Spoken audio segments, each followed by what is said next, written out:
ما لنا ألا نتوكل على الله وقد هدانا سبلنا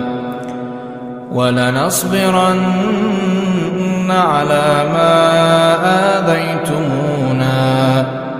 وعلى الله فليتوكل المتوكلون. وقال الذين كفروا لرسلهم لنخرجنكم من أرضنا أو لتعودن في ملتنا فأوحى إليهم ربهم لنهلكن الظالمين ولنسكننكم الأرض من بعدهم ذلك لمن خاف مقامي وخاف